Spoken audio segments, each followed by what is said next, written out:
Ambedkar ജയന്തിയോടനുബന്ധിച്ച് മയക്കുമരുന്നിനെതിരെ Aam Aadmi party Kothamangalam PO ജംഗ്ഷനിൽ പ്രതിഷേധിച്ചു. കേരളത്തിൽ മയക്കുമരുന്ന് വ്യാപനം ശക്തമായി തുടരുമ്പോൾ ബാറുകൾ തുടങ്ങുന്നതിനും കള്ള് സ്റ്റാർ ഹോട്ടൽ വഴി യഥേഷ്ടം വിൽക്കുവാനുള്ള തീരുമാനമെടുക്കുകയും എക്സൈസ് വകുപ്പും പോലീസും കാര്യക്ഷമമായി പ്രവർത്തിക്കാൻ കഴിയാത്ത രാഷ്ട്രീയ സാഹചര്യവുമാണ് കേരളത്തിലുള്ളതെന്നും പ്രതിഷേധം ഉദ്ഘാടനം ചെയ്തുകൊണ്ട് മദ്യനിരോധന ഏകോപന സമിതി സംസ്ഥാന സെക്രട്ടറി ജെയിംസ് കോറമ്പേൽ സർക്കാരിനെ കുറ്റപ്പെടുത്തി. അതുകൊണ്ട് കേരളത്തിലെ പോലീസും നാർക്കോട്ടിക് വിഭാഗവും എക്സൈസും ഒക്കെ പ്രദർശനമായ റെയ്ഡുകൾ ഒഴിവാക്കിക്കൊണ്ട് ശക്തമായി റെയ്ഡ് നടത്താൻ തീരുമാനിക്കണമെന്നാണ് ഞങ്ങൾക്ക് ആവശ്യപ്പെടുവാനുള്ളത്. ഇവിടെ ഭാഗത്ത് ഗവൺമെന്റ് ശേഖരിക്കുന്നതിനുള്ള വലിയ ക്യാമ്പയിൻ നടത്തുകയാണ്. മറുഭാഗത്ത് സ്റ്റാർ ഹോട്ടലുകൾ കല്ല് വിൽക്കാനുള്ള അവസരം കൊടുക്കുന്നു.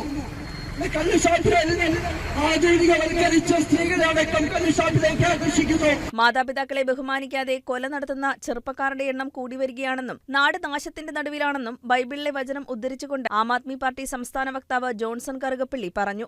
9 മാസം 9 ദിവസവും തന്റെ ഉദരത്തിൽ വളർത്തി വലുതാക്കി ചുമന്ന വേദനയോടെ പ്രസവിച്ച തന്റെ അമ്മയെ ഓർമ്മിക്കാൻ വേണ്ടിയിട്ട് തന്റെ അച്ഛനാണെങ്കിൽ പോലും ആ അച്ഛന്റെ നേരെ കൈ ചൂണ്ടിയ മകൻ.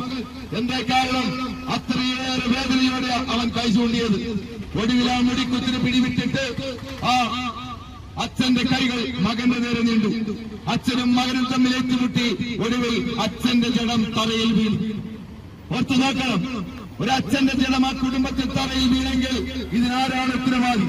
നിയോജകമണ്ഡലം പ്രസിഡന്റ് വിജോയ് പുളിക്കലിന്റെ അധ്യക്ഷതയിൽ ചേർന്ന പ്രതിഷേധ യോഗത്തിൽ ആം ആദ്മി പാർട്ടി എറണാകുളം ജില്ലാ വൈസ് പ്രസിഡന്റ് KS ഗോപിനാഥൻ ലഹരിവിരുദ്ധ മുദ്രാവാക്യം ചൊല്ലിക്കൊടുത്തു. Secretary Reji George, treasurer Lalu Mathews, Sabu Kurisinkal, Cheriyan Pelakkudi, Ravi Inchoor, Vinod VC, Kunjithomman, Joseph Chenkara, Varghese KC, Benny Puthukkayil, Thankachan Kottappadi, Santhamma George, Mathai Peechakkara, Suni Avarappattu, Shaiju Palamattam തുടങ്ങിയവർ പങ്കെടുത്തു. മയക്കുമരുന്നിനോട് നോ പറയാം, ജനങ്ങളെ ചേർത്ത് പിടിക്കാം എന്ന് ആലോചിച്ച് നോക്കിയേ. കേരളം ഭരിക്കുന്ന പിണറായിയുടെ സർക്കാർ അനിയന്ത്രിതമായിട്ട് ഇവിടുത്തെ പോലീസുകാരെയോ ഇവിടുത്തെ എക്സൈസുകാരെയോ രംഗത്തിറക്കി മയക്കുമരുന്നിന് ഒരു കടിഞ്ഞാണ്.